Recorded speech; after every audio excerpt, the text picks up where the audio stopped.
Assalamualaikum warahmatullahi wabarakatuh. Selamat pagi Bapak Ibu Guru. Salam Guru Penggerak. Perkenalkan, nama saya Ervina, calon guru penggerak angkatan 11 dari Kota Tanjung Balai.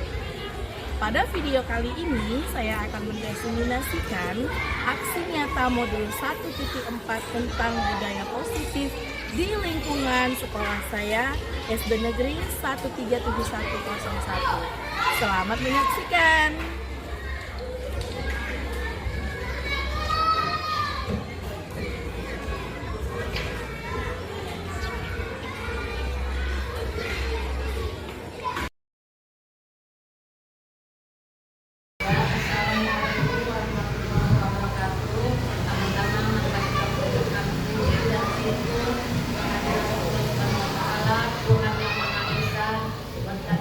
Rahman dan karunia-Nya kita masih diberikan kesempatan dan kelapangan waktu untuk berkumpul di SDN 137101 dalam acara diseminasi budaya positif oleh Guru Penggerak Ervina angkatan 11. Salawat beranginan salam kita hadiahkan kepada junjungan Nabi besar Muhammad SAW sehingga kita mendapat syafaat di kemudian hari. Amin amin ya rabbal alamin. Yang saya hormati Ibu Guru SDN 137101 pada hari ini, tepatnya hari Selasa tanggal 20 bulan 8 2024 di SD kita ada salah satu guru penggerak yaitu Ibu Guru kelas 1 pada hari ini mengadakan diseminasi tentang budaya positif atau karya nyata yang akan kita ikuti nanti secara bersama-sama. Saya hanya menyampaikan apa yang nanti disampaikan oleh Guru Penggerak angkatan 11 Ibu Ervina dapat kita terapkan di sekolah kita dan mendapat nilai positif untuk anak didik kita. Saya rasa cukup sekian dari kata pembukaan dari saya. Nanti selanjutnya kita dengarkan arahan dari Ibu Guru Penggeraknya tersebut. Saya tutup dengan wabillahi taufiq wal hidayah. Assalamualaikum warahmatullahi wabarakatuh.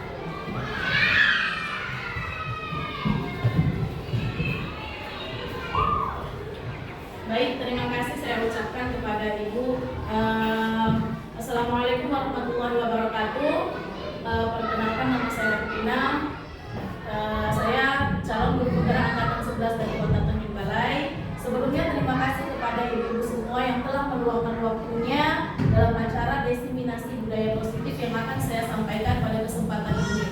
Nah, langsung saja ke materi. Adapun diseminasi ini adalah modul 1.4 yang saya pelajari pada guru penggerak, yang mana ini adalah aksi nyata yang nantinya akan kami kumpulkan kepada fasilitator kami. Nah, diseminasi budaya positif oleh saya sendiri, Ervina SPD, calon guru penggerak angkatan 11 dari Kota Tanjung Balai. Nah, ini hanya warming up ibu bapak semua.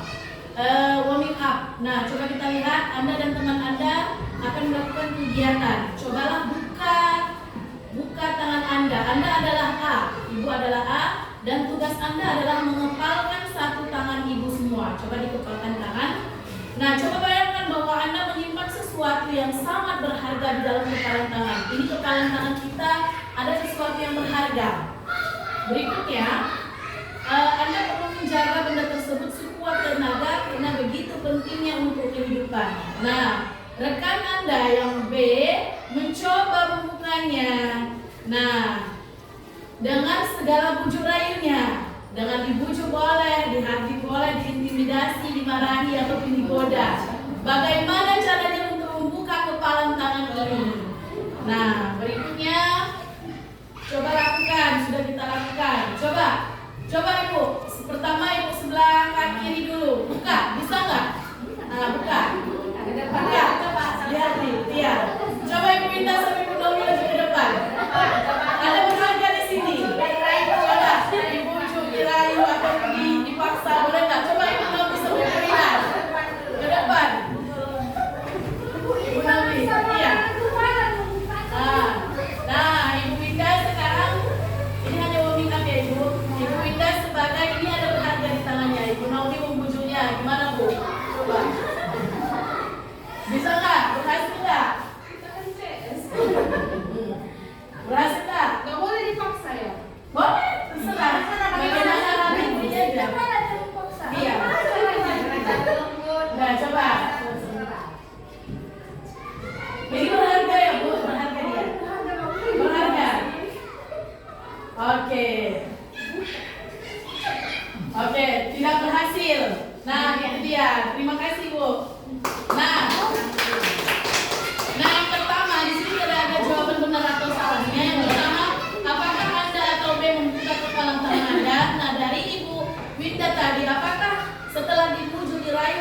ekonomi, apakah dibukanya kepalan tangannya?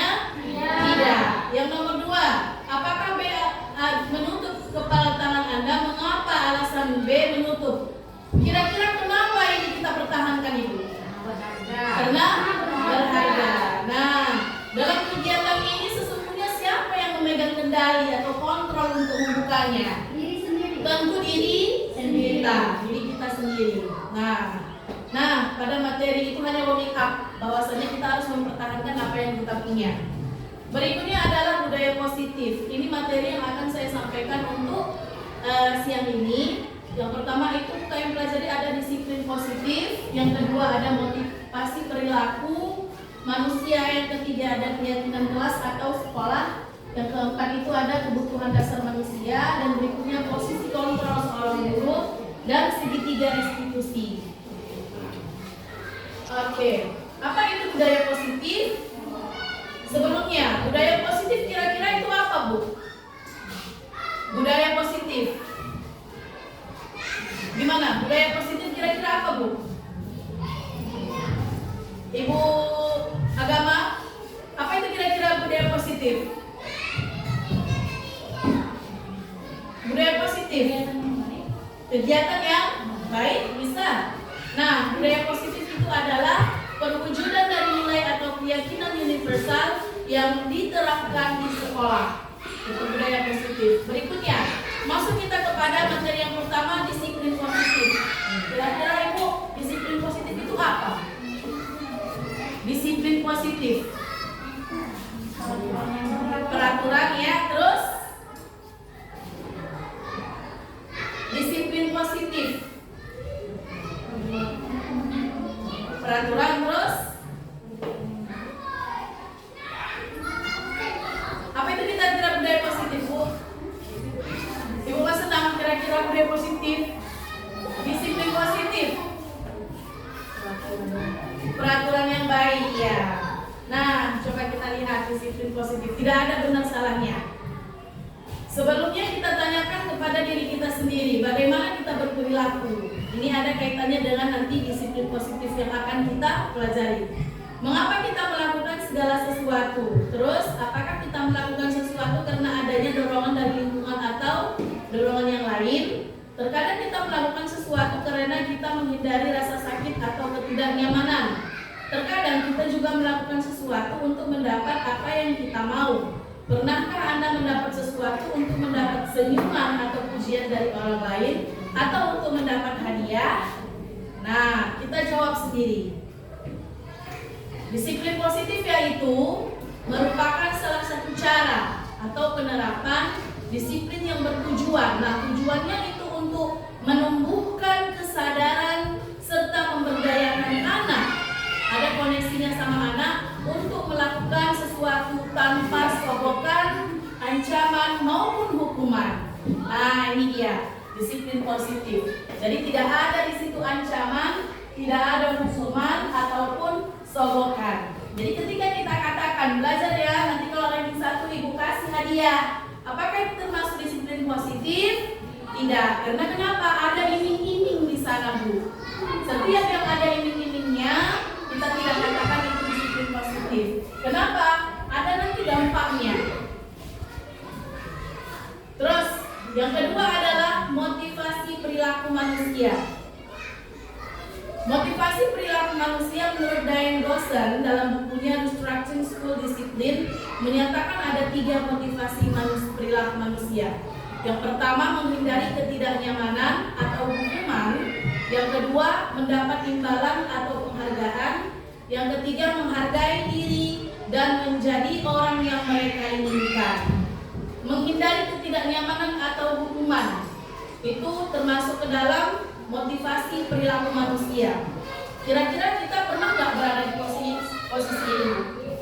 Menghindari ketidaknyamanan atau hukuman. Kira-kira kita pernah nggak berada di posisi ini? Pernah. Contoh seperti apa? Menghindari ketidaknyamanan atau hukuman. Contohnya? Kalau ada kejadian, kalau ditanya ya saya nggak tahu. Itu Yang menghindari. yang menghindari. Kita ambil posisi yang mana lah yang terbaik yang bisa kita lakukan. Yang baik. Iya, jadi itu adalah motivasi intrinsik namanya dari diri kita sendiri. Menghargai diri menjadi orang yang mereka inginkan. Artinya yang kita lakukan itu yang artinya yang kita lakukan itu dari dalam diri kita. Nah, seperti ini juga yang akan kita harapkan kepada anak didik kita. Bagaimana mereka melakukan itu dari motivasi dalam diri mereka, tidak karena hukuman ataupun tidak karena penghargaan. Bagaimana ini bisa terjadi? Nah, itu yang akan kita timbulkan kepada peserta didik kita nantinya. Karena rata-rata anak-anak kita ini menghindari hukuman, ya kan? Menghindari hukuman ataupun mendapat imbalan atau penghargaan. Kalau aku nanti ranking 1, aku dikasih ibu kayak gini gitu. Nah, makanya yang ketiga ini yang terbaik yang akan kita ciptakan kepada peserta didik kita. Berikutnya, dari ketiga motivasi perilaku tersebut, berada di manakah kita? Nah, sudah kita jawab tadi, kita berada di mana? Masuk kita berikutnya adalah keyakinan kelas. Nah, ini ada keyakinan kelas. Bapak Ibu semua sudah membuat keyakinan kelas di kelasnya? Sudah? Sudah. Kira-kira mengapa keyakinan kelas, bukan peraturan kelas? Keyakinan kelas, bukan namanya peraturan kelas. Keyakinan dari diri sendiri. Iya, kalau peraturan Dari sebelumnya. dari sebelumnya. Kalau keyakinan Bisa dari diri sendiri. dari diri sendiri. Oke Bu, terima kasih. Kita lihat penjelasan. Keyakinan kelas dibuat berdasarkan kesepakatan antara guru dan siswa, bersifat universal, menyeluruh. Jadi kita tidak bisa mengambil keputusan sendiri. Buat inilah, nggak bisa. Jadi kita harus berkoordinasi dengan siswa, melibatkan siswa bagaimana keyakinan kelas itu dibuat. Karena anak-anak itu harus terlibat di dalamnya, karena mereka yang akan menerapkannya. Berikutnya, peraturan biasanya dibuat oleh guru dan bersifat satu arah. Nah, kalau peraturan dibuat oleh guru itu sendiri. Nah, iya Bu, keyakinan kelas. Bapak Ibu semuanya sudah membuat keyakinan kelas di kelasnya? Sudah, baik. Nah, ini ada prosedur pembentukan keyakinan kelas. Yang pertama itu adalah orientasi kepada siswa tentang pentingnya kesepakatan kelas bagi kelancaran proses pembelajaran. Artinya siswa dikenalkan pentingnya kesepakatan kelas itu untuk proses pembelajaran yang akan kita jalani. Berikutnya, menyepakati waktu diskusi kelas wajib dilakukan. 3. Guru memimpin diskusi terkait kesepakatan. Jadi di sini yang memimpin itu guru. Peserta didik itu hanya kita arahkan apa kira-kira keyakinan yang akan dibuat. Berikutnya, guru menampung ide, gagasan maupun masukan terkait hal yang akan disampaikan. Jadi di sini guru berperan untuk menampung ide. Jadi apapun ide anak-anak tersebut harus kita tampung. Kita jangan bilang no gitu, tidak berlaku. Nah, kita jangan mengkerdilkan bakat dan minat anak itu sendiri. Berikutnya, umpan balik yang harus dilaksanakan. Ada umpan baliknya. Artinya ketika anak-anak itu berbuat harus kita apresiasi. Hasil diskusi disimpulkan. Ketika nanti kita sudah selesai mendapatkan kesepakatan, artinya ada 10, mau diambil 6 atau ke 10 itu kita sepakati bersama. Jadi kita tidak berhak seorang guru memutuskan sendiri. Kita harus melibatkan peserta didik juga. Berikutnya, poster dirancang untuk kesepakatan. Sama-sama merancang poster yang akan kita sepakati. Berikutnya, hasil rancangan poster disampaikan. Kita sampaikan, artinya dengan ditaruh di dinding, kita sampaikan kepada anak-anak. Rancangan poster dievaluasi. Sebelum kita menampilkannya di kelas kita harus evaluasi dulu mana yang baik, mana yang kurang baik. Yang kurang baik kita akan menyimpannya dulu, nanti kita laksanakan. Berikutnya, konsekuensi jika ada kesepakatan yang dilanggar perlu diputuskan. Nah, jadi kita di sini juga harus berkolaborasi dengan peserta didik. Bagaimana jika ada kesepakatan kelas yang dirancang itu dilanggar, apa hukumannya? Nah, seperti itu. Bila yang perlu diputuskan itu. Berikutnya mengevaluasi kembali kesepakatan. Lanjut, kebutuhan dasar manusia. Nah, kebutuhan dasar manusia menurut Dr. William Deser dalam choice teorinya ada 5. Yang pertama, kebutuhan untuk bertahan hidup atau survival. Yang kedua, kasih sayang dan rasa diterima, love and belongings. Yang ketiga, kebebasan, freedom. Yang keempat, kesenangan, fun. Yang kelima, penguasaan. Nah, ini untuk peserta didik kita. Kira-kira kita tahu nih, mana anak-anak yang untuk kasih sayang diterima, mana ada untuk kebebasan, misal dia mau bermain, itu dia merasa mau bebas. Terus kesenangan, apa yang disenangi anak-anak itu dia merasa kesenangan. Terus penguasaan, terus dia mau diakui nih, kan ada anak-anak di kelas mau dia yang nonjol, nah itu dia penguasaan. Kebutuhan untuk bertahan hidup, survival, kasih sayang. Rata-rata kita di sekolah ini tergantung anaknya juga ya kan Bu. Ada juga sebagian yang love and belongings masih belum dapat di rumah, jadi di sekolah mereka mau menginginkannya. Nah, ini ada contoh kasus Bu. Coba, Ibu Amar, guru wali kelas 2A di SD Pelita Hati sedang bingung. Dia ada masalah nih sama siswanya. Kelasnya nama anaknya Doni. Beberapa anak di kelas 2 datang padanya dan mengeluhkan Doni yang seringkali meminta bekal makan siang mereka dengan paksa. Jika Anda menghadapi situasi seperti Ibu Ambar, apa yang Anda akan lakukan? Menurut Anda, kira-kira apa alasan Doni melakukan hal itu? Nah, ini tadi Doni. Dia suka menarik-narik punya temannya. Mengambil bekal temannya. Kira-kira jika ibu di posisi itu, kira-kira anak itu membutuhkan yang mana? Dari kelima kasus Dr. William itu. Berdua lah, kasih sayang dan Nomor 2. Kalau ibu menurut nomor 2, kenapa Bu? karena berarti anak itu memang mungkin kita harus selidiki dulu apa penyebab dia maka bisa begitu. Oke.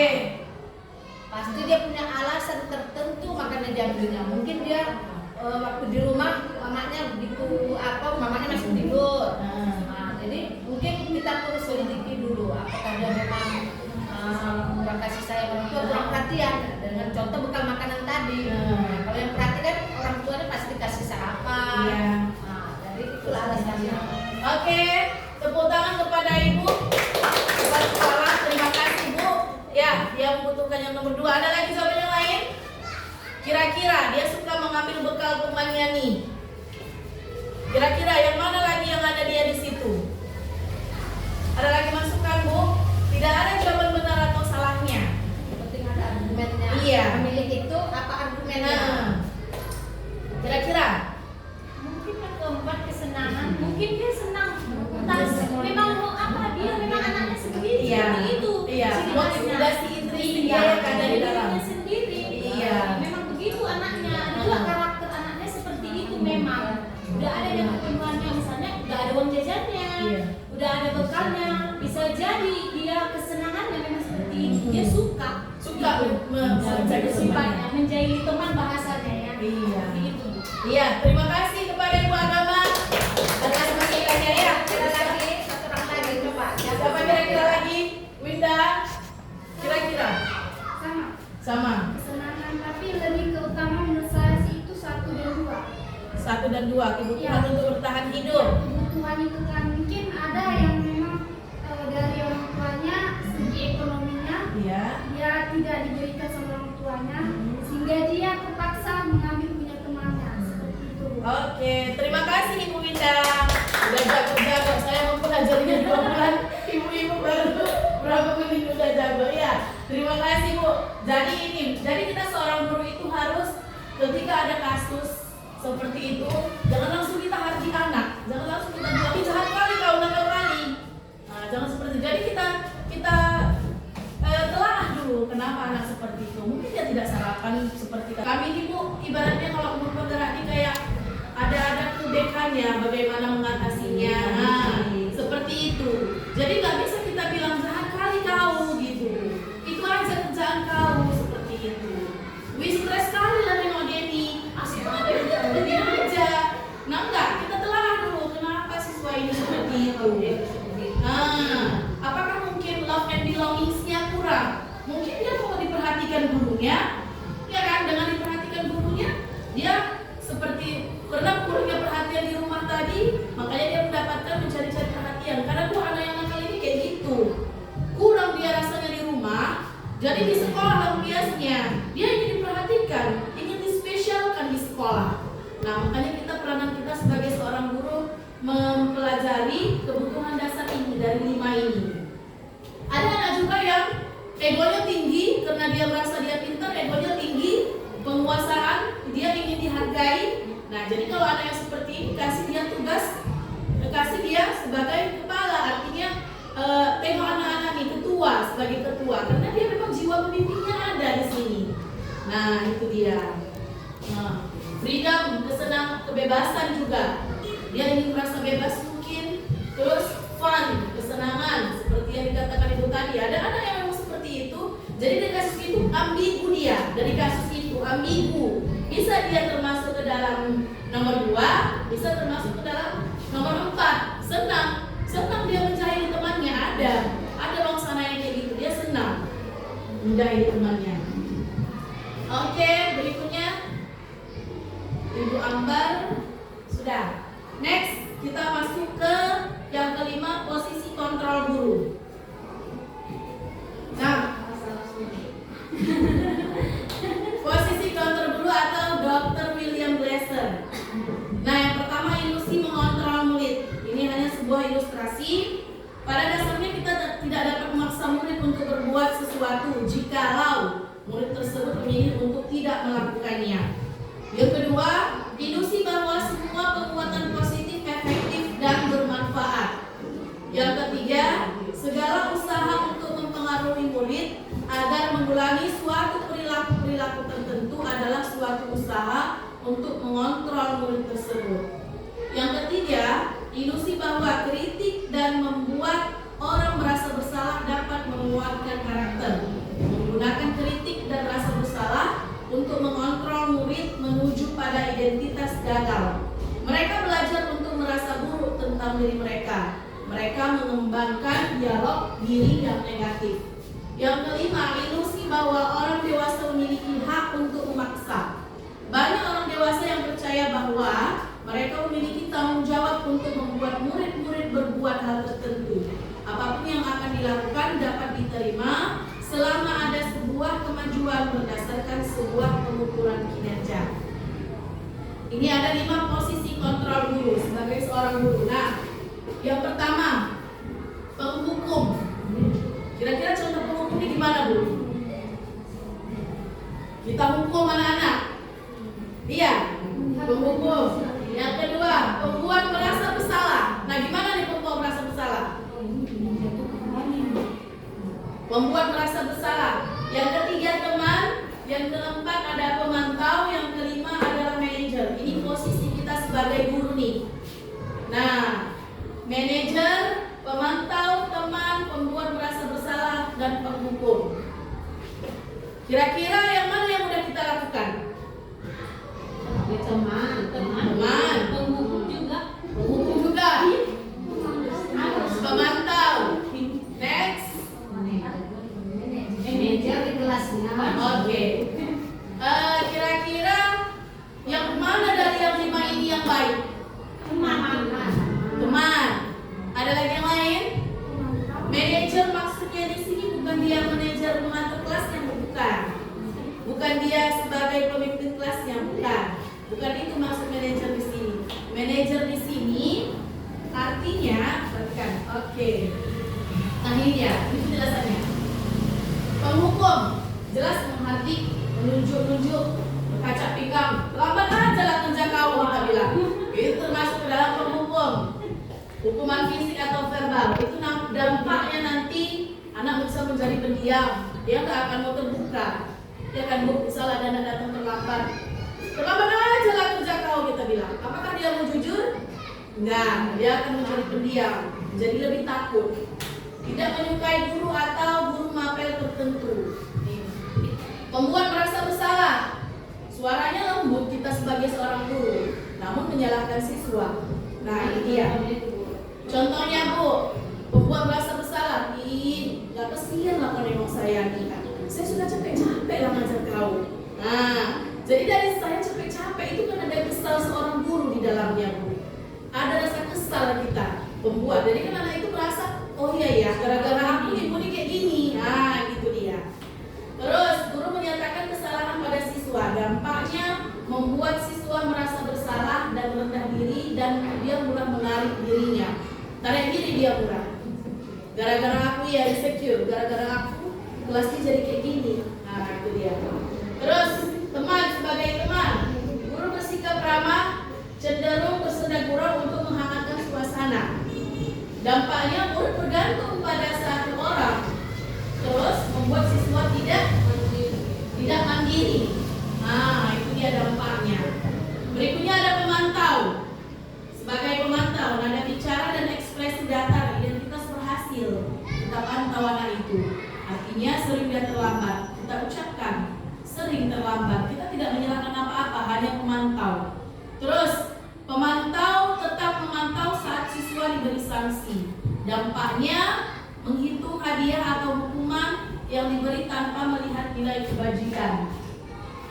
Berikutnya manajer, suara netral, mencipta identitas positif atau berhasil, mengajukan pertanyaan bermakna, membantu siswa memecahkan masalah. Dampaknya murid mandiri dan pede memecahkan masalah. Ini dia. Kira-kira dari yang kelima ini mana yang terbaik? Posisi kontrol sebagai seorang guru. Manajer, ya kan Bu? Nah, karena kita tadi mengatakan teman, kita berargumentasi bahwasanya manajer ini pengaturan di kelas, bukan seperti itu. Dia lebih suara netral. Nah, terus tercipta identitas positif, identitasnya berhasil. Nanti kita lihat bagaimana. Terus mengajukan pertanyaan yang bermakna, membantu siswa dalam memecahkan masalahnya. Misal ada anak terlambat, kita tanya anak itu kenapa dia datang terlambatnya, kita beri solusinya. Seperti itu akan ada lagi nanti di segitiga restitusi. Nah, penghukum, kira-kira ibu-ibu di sini pernah melakukan sebagai penghukum? Pernah. Penghukum yang seperti apa? Apakah menghardik?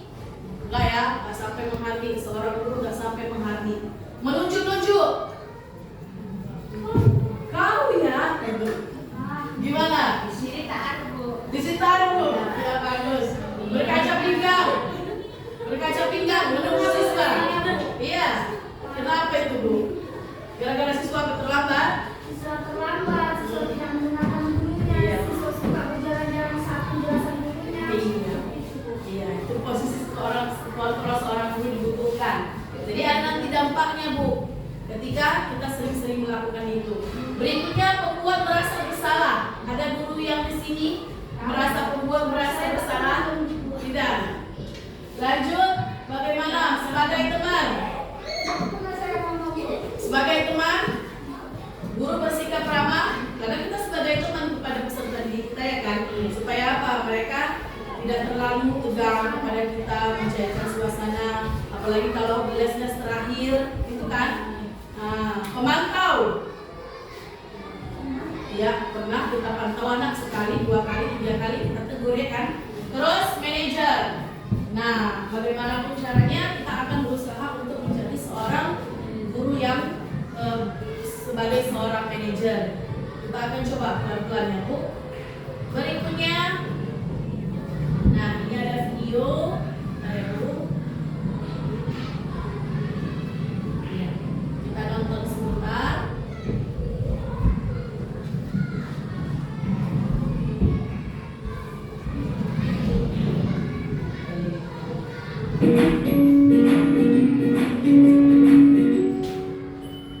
Salam bahagia Ibu dan Bapak guru hebat. Dalam menerapkan tentang disiplin positif restitusi, salah satu program yang dikembangkan adalah 5 posisi kontrol. 5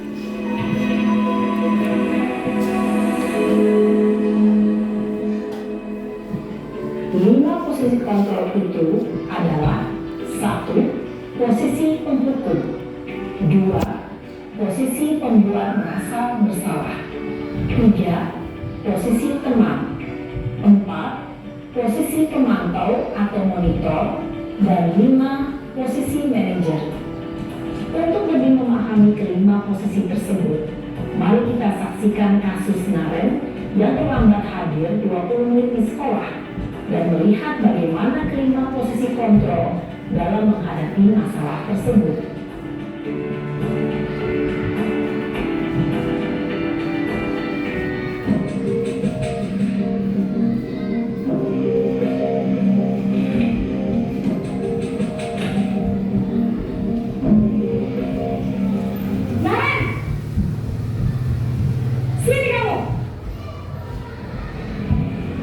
Selamat pagi, Bu. Selalu terlambat. Kamu deh, pasti terlambat. Maaf, Bu. Saya... Apa? Apa coba? Alasan kamu apa lagi? Kapan sih kamu tidak terlambat? Malas sekali ya kamu jadi anak. Saya... Dasar pemalas. Gak kapok-kapok sih kamu. Sudah berapa kali terlambat? Sana, kamu keliling lapangan basket 2 kali. Kenapa saya harus ke lapangan basket, Bu? Kenapa? Kamu melawan ibu?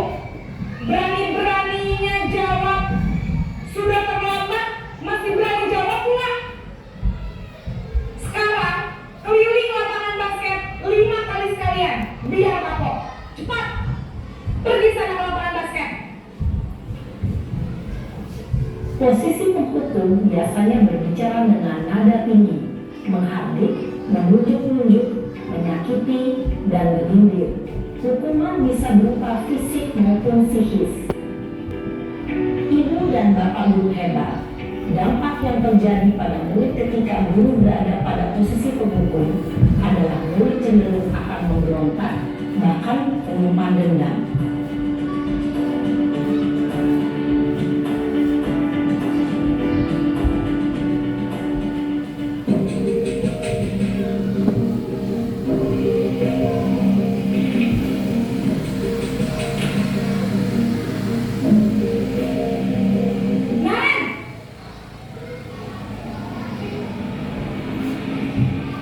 Selamat pagi, Bu.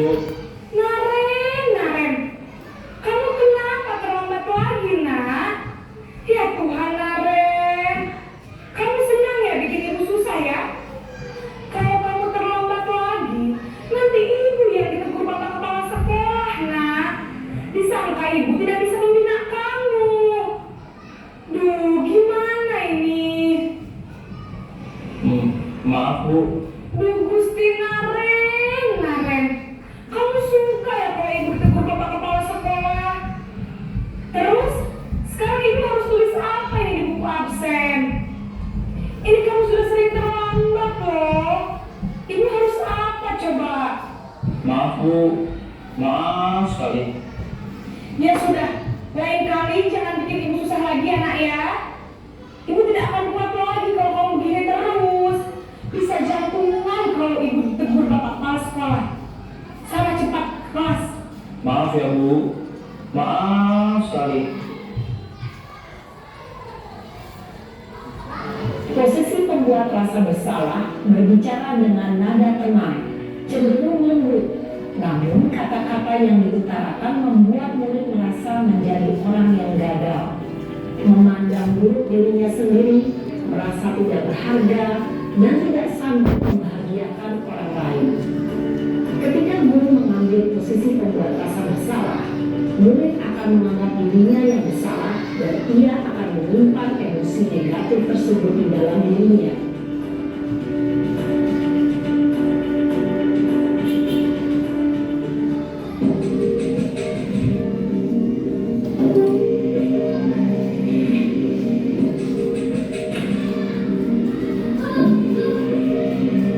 Nah,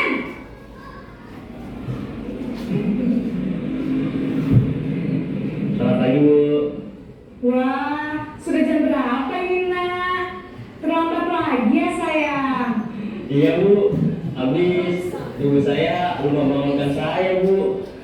Kamu malah menyalahkan ibu kamu. Kamu bukannya anak yang larinya paling kencang. Kok terlambat sih? Iya, Bu. Saya memang terlambat bangun tadi. Jadi biarpun saya lari kencang, tetap nggak kekejar, Bu. Ya sudah sana. Nanti lain kali larinya lebih kencang lagi ya. Biar gak terlambat lagi. Bikin seneng ibu. Demi ibu. Bisa kan? Bisa, Bu. Ya sudah sana masuk kelas. Ibu beresin urusan absen kamu. Kamu ini ada-ada saja. Dalam posisi teman, guru berbicara dengan nada suara ramah, akrab, cenderung bersenda gurau untuk menjaga suasana tetap santai. Murid akan merasa senang, aman, dan akrab dengan guru. Identitas yang tercipta adalah identitas sukses atau berhasil. Namun, perlu diingat, karena ini masih dorongan eksternal, maka ada faktor ketergantungan dari murid kepada orang tertentu. Di sini, guru absennya, sehingga di lain waktu, murid bisa berperilaku baik, namun hanya kepada orang-orang tertentu saja.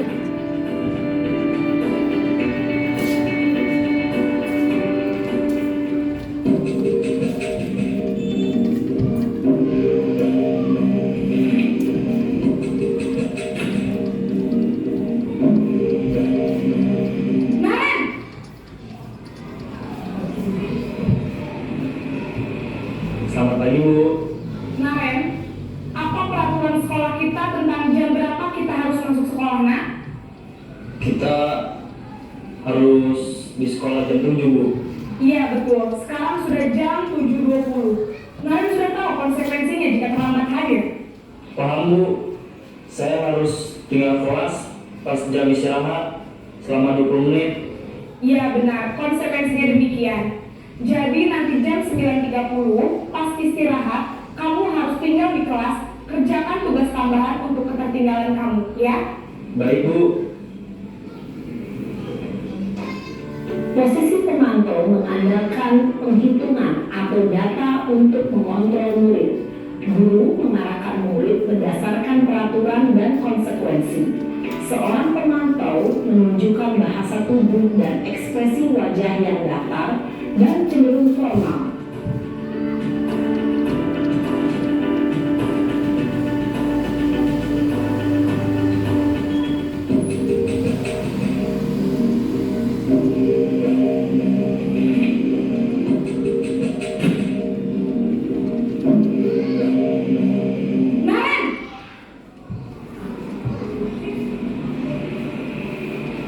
Selamat pagi, Bu.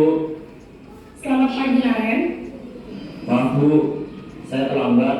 Iya, sekolah masuknya jam 7, sekarang sudah jam 7.20. Jadi sekarang bagaimana ini, Naren? Maaf, Bu. Saya lupa setel alarm saya semalam. Baiklah, menurut kamu, keyakinan sekolah yang mana yang perlu kamu tingkatkan?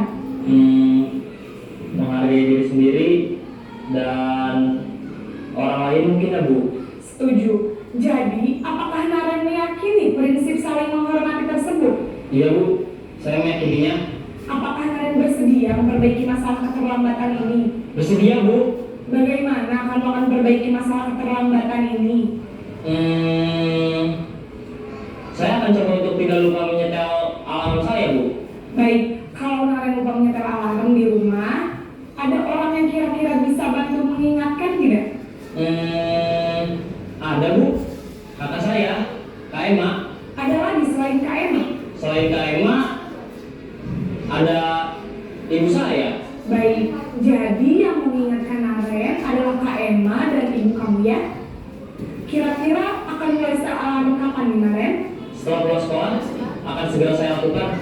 Baik, jadi Naren akan setel alarm untuk bangun besok pagi dan akan diingatkan oleh kakak dan ibu dan Naren, ya? Ada lagi yang mungkin perlu dilakukan, Naren? Agar tidak terlambat bangun lagi. Tidak ada, Bu. Baik, Naren. Terima kasih untuk kerjasama kamu. Sekarang kamu perlu kembali ke kelas untuk belajar. Baik, Bu. Terima kasih. Posisi manajer adalah sisihkan. Kesalahan itu apa, terus kita membantu dia memecahkan masalahnya. Kalau sebagai teman, dia anak itu nanti hanya berfokus kepada kita, diri kita sendiri. Nah, ketika masuk guru yang lain, dia akan merasa tak enak ibu nih. Nah, gitu ya kan Bu? Nah, jadi yang terbaik itu adalah posisi sebagai manajer.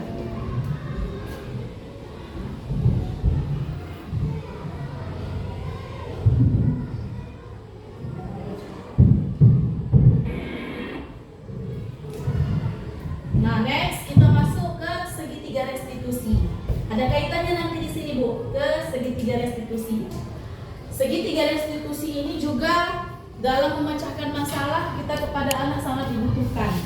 Nah, ketika ada anak datang terlambat tadi, kita nanya dulu dari bawah, menstabilkan identitas, kenapa dia bisa terlambat. Yang kedua, validasi kesalahan. Kira-kira kesalahannya itu apa dan seperti apa? Nah, validasi kesalahan dia tadi. Bagaimana? Artinya dia punya alasan mengapa kesalahan itu dibuatnya. Nah, terus yang ketiga menanyakan keyakinan. Keyakinan seperti apa? Keyakinan kelas yang tadi sudah belajar kita tadi kan? Artinya kita katakan kepada anak-anak, keyakinan kelas seperti yang sudah kita buat itu seperti apa nak? Apakah kalian melanggarnya? Nah, seperti itu. Ini ada contoh satu saya buat menanyakan ini. Nah, ini kasih siswa yang terlambat. Jadi dia seorang siswa yang terlambat. Jadi saya menggunakan segitiga restitusi untuk memecahkan masalahnya. Sudah silakan. Sudah istirahatkan Ibu. Nah, ini kejadiannya, sebentar Ibu. Ini kejadiannya ketika anak tersebut terlambat. Saya hanya mengatakan nanti temui Ibu ya nak pada jam istirahat. Jadi kita tidak menghukum pada saat itu juga. Kita tidak menjudge-nya pada saat itu juga. Pada saat terlambat kita selesaikan masalah dia, kita tanya alasan dia apa. Nah, kasih tahu dan apa yang mengenai diskusi.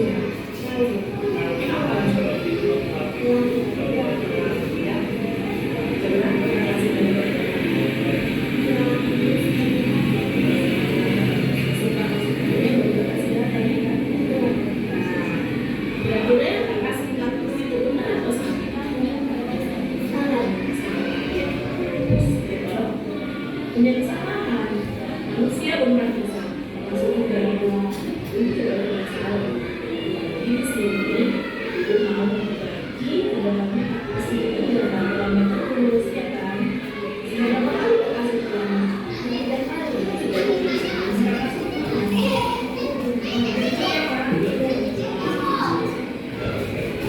Kira-kira kalau kita kasih dalam itu apa?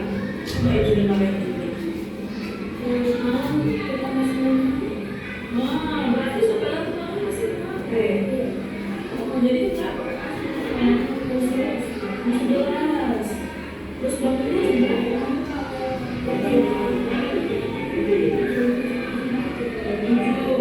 ayo berburu sekolah. Langsung dia berburu hasilnya tidak baik ya kan? Nggak serahkan di rumah, nggak simpan kan? Bangunnya sebelum itu bersama ya nggak terburu dari kuliah bisa diisi ya kan? Juga tadi kalau lari ibu yang tadi lari di jalan kalau dari barat ya. Terus kira-kira kakak kasih keyakinan kelas apa yang sudah kita buat? Yang udah kita sepakati kemarin masih apa lagi? Ya kakak kasih sudah punya waktu.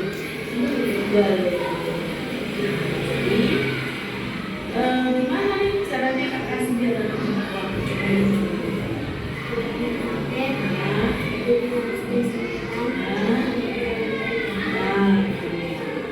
Bisa ini? Udah bilang bisa kakak kasih buat ini. Apa nih ini kakak kasih buat? Udah biasa oke? Siap? Oke. Makasih kakak kasih terus dulu. Oke. Jadi dalam segitiga restitusi ini Ibu, kita sendiri kita mengatakan kepada anak dan mereka mencari jalannya sendiri, mencari jalan keluar dari permasalahan mereka sendiri. Nah, itu dia. Berikutnya juga ada Fiona, dia berantem nih di kelas.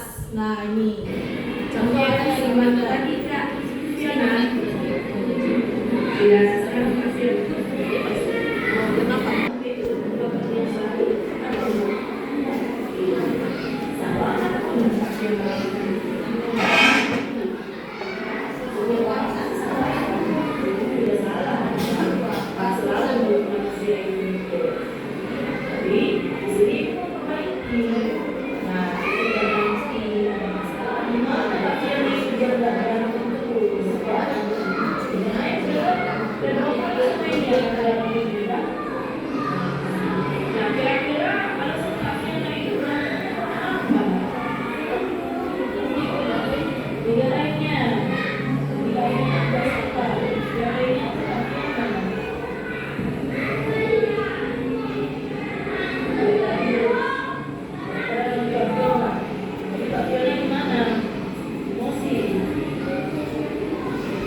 Oke, itu dia pemecahan masalah dari siswa yang terlambat dan anak yang berantem. Nah, jadi kita tanya dulu anak ini. Nah, seperti kata segi 3 restitusi tadi, yang pertama itu adalah menstabilkan identitas. Kira-kira kenapa dia seperti itu? Terus validasi kesalahan. Artinya validasi kesalahan ini yang dilakukan itu benar atau salah. Jadi dengan sendirinya dia bisa menimbulkan nanti pemecahan masalahnya. Validasi kesalahan. Ya Bu, tidak baik Bu, saya salah katanya. Berarti dia mengakui tanpa kita hadik, tanpa kita bentak, dia mengakui kesalahannya. Terus yang ketiga menanyakan keyakinan. Nah, keyakinan itu tadi berhubungan kesepakatan kelas yang udah kita buat. Misal di kelasnya tidak harus menghargai sama teman. Dengan dia berantem, dia tidak menghargai teman. Jadi dia akan tahu. Makanya tadi keyakinan kelas itu dibutuhkan kerjasama antara guru dan siswa. Nah, jadi keyakinan kelas itu juga sama-sama dibentuk guru sama siswa, sehingga mereka tahu yang mana yang mereka salah. Seperti datang on time tadi, yang datang terlambat kasih dia datang terlambat, dia sudah tahu seperti apa yang akan dilakukannya ke depan. Itu ya kan Bu, dia tidak akan HP, dia sendiri, nggak kita yang memecahkan masalahnya. Anak itu sendiri yang memecahkan masalah mereka. Seperti apa ya Bu, saya janji saya nggak akan main HP lagi. Terus saya janji saya tidurnya akan cepat Bu. Janji saya bangun cepat. Nah itu dia. Besok kita kontrol apakah dia seperti itu. Jangan kita biarkan. Kita kontrol dia terus. Nah, apakah dia bangun masih terlambat? Apakah dia datang masih terlambat? Kalau dia berubah syukur, berarti dia sudah ada motivasi intrinsik dari dalam dia. Nah itu dia Bu. Dah? Oke, terima kasih kepada ibu-ibu semua. Salam guru penggerak. Semoga kita semua sehat selalu. Terima kasih kepada ibu yang telah berkolaborasi untuk hari ini. Semoga apa yang saya terapkan tadi bisa kita implementasikan sama-sama untuk kedepannya. Terima kasih Bapak Ibu semua. Selamat